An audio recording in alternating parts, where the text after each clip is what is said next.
Hello everyone. आज के इस वीडियो पे हम डेटा टाइप्स डिस्कस करेंगे। डेटा टाइप एक्चुअली वेरिएबल के टाइप को इंडिकेट करता है कि हम उसमें किस तरह का कांस्टेंट स्टोर करने जा रहे हैं।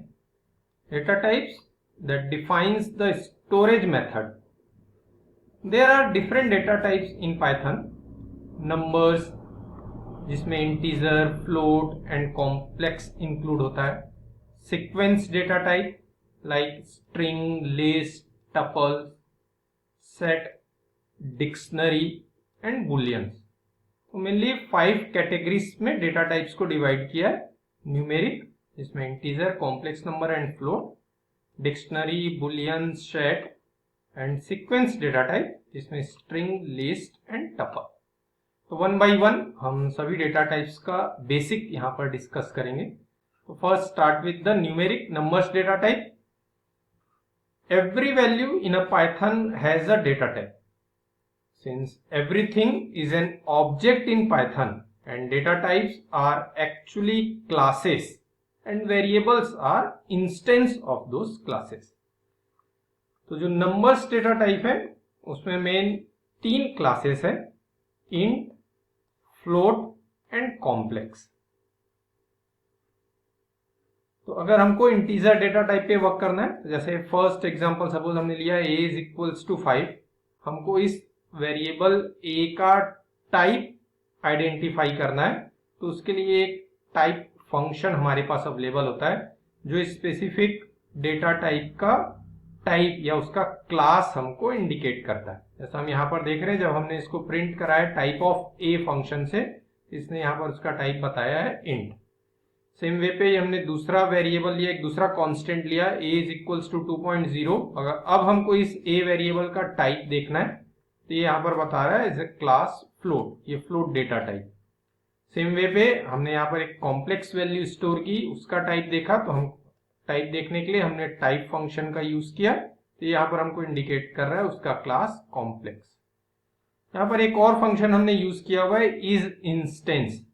Is instance function is used to check if an object belongs to a particular class। हमको चेक करना है कि पर्टिकुलर जो ऑब्जेक्ट है वो उसी क्लास को बिलोंग कर रहा है कि नहीं। जैसा हमने यहाँ पे यूज किया हुआ है कॉम्प्लेक्स नंबर के लिए, is instance फर्स्ट आर्ग्यूमेंट हमारे वेरिएबल का नाम जो भी कांस्टेंट हमने लिया हुआ है, और सेकंड आर्ग्यूमेंट उस क्लास का नाम, यानी कि फर्स्ट आर्ग्यूमेंट ऑब्जेक्ट और सेकंड आर्ग्यूमेंट क्लास, तो दोनों मैच कर रहे हैं कि नहीं, ये यहाँ पर आपको इंडिकेट कर रहा है। यहाँ पर आउटपुट हमको ट्रू आ रहा है। तो इस तरह से डेटा टाइप की वैल्यूज को चेक करने के लिए डेटा टाइप का क्लास आइडेंटिफाई करने के लिए टाइप फंक्शन है, और इज इंस्टेंस फंक्शन उसका बिलोंगिंग लिस्ट बताने के लिए। नेक्स्ट डेटा टाइप है हमारे पास लिस्ट। तो list is an ordered sequence of items. All the items in a list do not need to be of the same type। एक ordered sequence of items है। List के लिए हम लोग यहाँ पर पेयर ऑफ ब्रैकेट्स जो यूज करते हैं, स्क्वायर ब्रैकेट्स। जैसे ये एक लिस्ट का एग्जांपल दिया हुआ है, आप डिफरेंट डेटा टाइप्स का कलेक्शन यहाँ पर आप ले सकते हैं, जैसे सेम टाइप हो ऐसा जरूरी नहीं है। तो फर्स्ट हमने यहाँ पर एक इंटीजर लिया हुआ है, एक फ्लोट लिया हुआ है, यहाँ पर एक स्ट्रिंग ली हुई है, अलग अलग टाइप्स हमने लिए हुए। स्ट्रिंग पे हम स्लाइसिंग ऑपरेटर यानी कि स्क्वायर ब्रैकेट का यूज कर सकते हैं, इंडेक्स ऑपरेटर जो हम बोलते हैं, कि स्पेसिफिक वे पे किसी भी आइटम को एक्सट्रैक्ट करने के लिए या फिर रेंज ऑफ आइटम्स को लिस्ट पे प्रिंट कराने के लिए हम स्क्वायर ब्रैकेट का यूज करते हैं। जो लिस्ट की इंडेक्सिंग है वो बाय डिफॉल्ट बाय डिफॉल्ट 0 से स्टार्ट होती है। जैसे अगर हमको एक लिस्ट हमने यहाँ पर बनाई हुई है, हमको लिस्ट का पहला एलिमेंट अगर देखना है, एक्सेस करना है, तो हमको लिखना होगा a ऑफ 0। ये लिस्ट का फर्स्ट इंडेक्स, फर्स्ट वैल्यू हमको देगा। अगर हमने लिखा है a ऑफ 2 तो 0 1 2, a ऑफ 2 पे हमको वैल्यू प्रिंट होगी 15। सपोज हमको रेंज ऑफ वैल्यू चाहिए तो कुछ इस तरह से हम सिंटेक्स लिखते हैं, 0 से स्टार्ट होके कॉलन सेपरेट आउट देन 3, तो बिफोर 3 यानी कि 0 1 2, तो 0th इंडेक्स पे 5, फर्स्ट इंडेक्स पे 10, सेकंड इंडेक्स पे 15। तो अगर आप इस तरह से लिखते हैं 0 कॉलन 3 तो आपका आउटपुट आ जाएगा 5 10 15। सेम वे पे ये एक दूसरी इंडेक्सिंग यहाँ पर यूज हो रही है, स्टार्ट हो रहा है 5 से कॉलन देन एंड कहां पर हो रहा है, एंड नहीं दिया, यानी कि ये कहां पर एंड होगा, लास्ट पे, अप टू लास्ट तक ये आपका रीच करेगा। तो 5 नंबर से स्टार्ट हो रहा है, 5th इंडेक्स है, तो 0 1 2 3 4 5, 5th पे 30 है, तो 30 35 और 40 ये इसके आउटपुट पे आएगा। तो इसको हम लोग बोलते हैं indexing, slicing operator. Slicing operator पे हम लोग स्क्वायर ब्रैकेट कुछ इस तरह से इंडेक्स का यूज करते हैं। तो इंडेक्सिंग पे अगर हमने केवल एक वैल्यू पास की तो वो उस इंडेक्स की वैल्यू देगा, या फिर कॉलम से सेपरेट होता है, अगर आपने लेफ्ट और राइट दोनों साइड पे वैल्यूज दी हुई हैं तो लेफ्ट से स्टार्ट होगा और एंड कहां पर होगा, जो आपने एंड साइज दिया उसके एक पहले, या फिर आपने कॉलम के पहले कुछ नहीं दिया तो वो 0 से स्टार्ट होगा, कॉलम के बाद में आपने कुछ नहीं दिया तो अप टू लास्ट तक वो आपके जाए।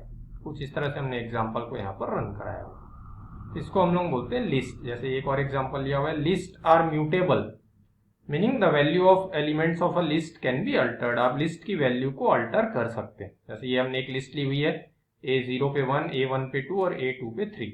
हमने A2 पे 4 स्टोर किया, ये वर्क कर जाएगा। अब आप जब A को प्रिंट कराएंगे तो ये 1 to 4 आपको प्रिंट करेगा। तो इसको हम लोग बोलते हैं म्यूटेबल।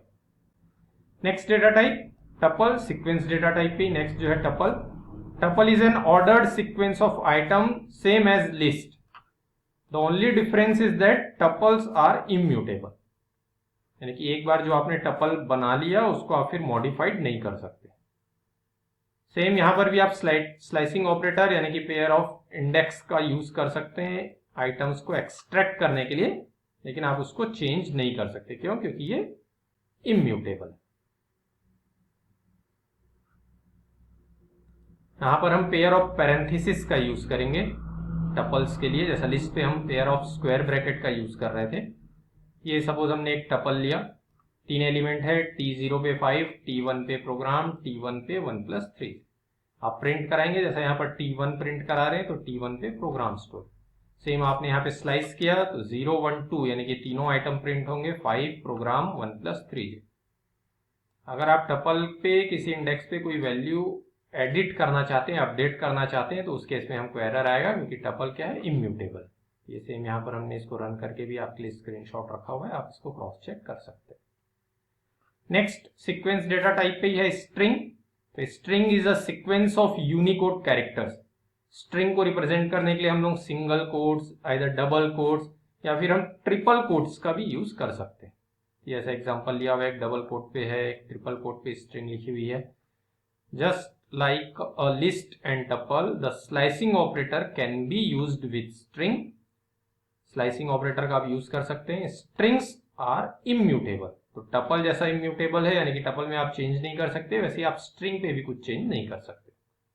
जैसे हमने यहाँ पर वैल्यू, ये हमने एक स्ट्रिंग ली, S4 को सपोज हम प्रिंट कराने जा रहे हैं, तो आप काउंट कर लीजिए 0 1 2 3 4। S4 पे क्या है, O, तो आपको यहाँ पर आउटपुट आ जाएगा O। ये आउटपुट हमने दी। इटरेट किया हमने, इटरेट किया यानी कि हमने स्लाइसिंग ऑपरेटर लगाया 6 to 11, यानी कि वैल्यूज कहां से कहां तक प्रिंट होंगी, 6 7 8 9 10।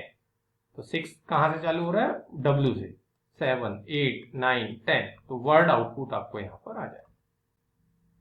अगर आप इंडेक्सिंग पे कुछ चेंज करना चाहेंगे, यानी कि हमने जैसा देखा कि स्ट्रिंग इम्यूटेबल है, तो इस केस में आपको एरर आ जाएगा, यानी कि आप स्ट्रिंग पे कुछ अपडेट नहीं कर सकते।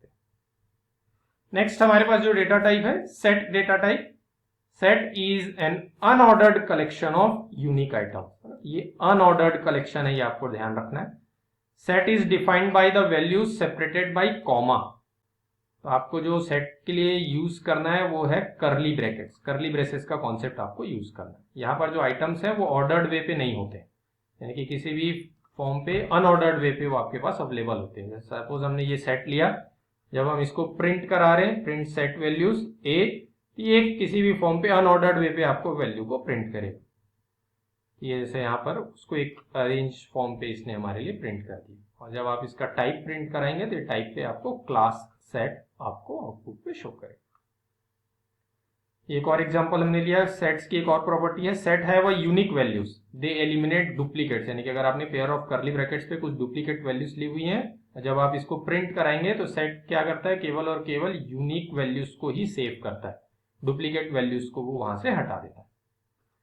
Since set are unordered collections, indexing has no meaning, so slicing operator does not work. यानी कि सेट पे आप स्लाइसिंग ऑपरेटर का यूज नहीं कर सकते। Suppose a is equals to 1 2 3 है, आप A1 इसकी वैल्यू को एक्सेस करना चाहते हैं तो यहाँ पर आपको एरर आएगा। क्यों एरर आएगा? क्योंकि ये अनऑर्डर्ड कलेक्शन का फॉर्मेट है। Next data type dictionary. Dictionary is an unordered collection of key value pair. ये भी एक अनऑर्डर्ड कलेक्शन है। It is generally used when we have a huge amount of data. और डिक्शनरी के वे पे हम लोग की वैल्यू पेयर का फॉर्म यूज करते हैं और की का यूज करते हैं वैल्यू को रिट्रीव करने के लिए। डिक्शनरी के लिए भी हम लोग पेयर ऑफ करली ब्रशेस का यूज परफॉर्म करते हैं। जैसे एक सिंपल एग्जांपल दिया हुआ है डिक्शनरी का, ये की है, ये वैल्यू है, अगेन ये की है, ये वैल्यू। फर्स्ट जो लिखा हुआ है वो की है, कॉलम के बाद सेपरेट होके जो लिखा हुआ है वो वैल्यू है, की वैल्यू पेयर।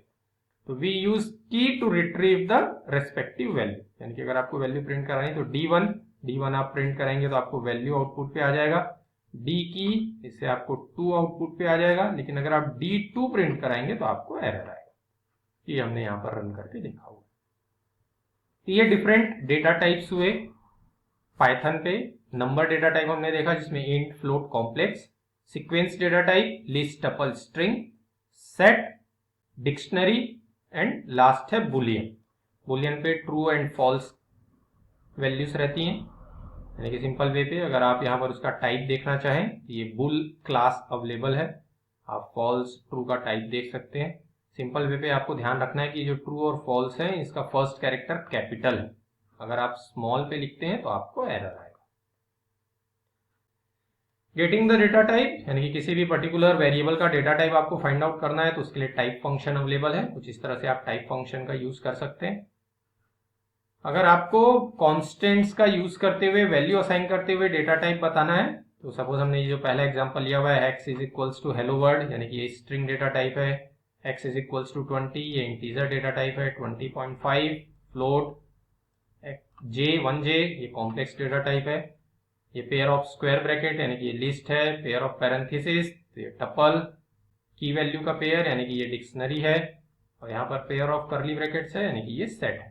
तो कुछ इस तरह से भी आप डेटा टाइप को आइडेंटिफाई कर सकते हैं। आपको डेटा टाइप्स सेम हमने जैसा अभी कॉन्स्टेंट्स का यूज होकर देखा, वैसे ही हमारे पास कुछ कंस्ट्रक्टर्स भी हैं जिसकी हेल्प से आप डेटा टाइप सेट कर सकते हैं। देखिए हमारे पास str नाम का एक कंस्ट्रक्टर है जिसमें आप जो वैल्यू पास करेंगे वो as a string data type save हो जाएगा। इंट, फ्लोट, कॉम्प्लेक्स, इसी तरह से लिस्ट, टपल, डिक्शनरी, सेट, सभी के लिए अलग अलग हमारे पास constructor functions available different data types पे वर्क करने के लिए। Thank you.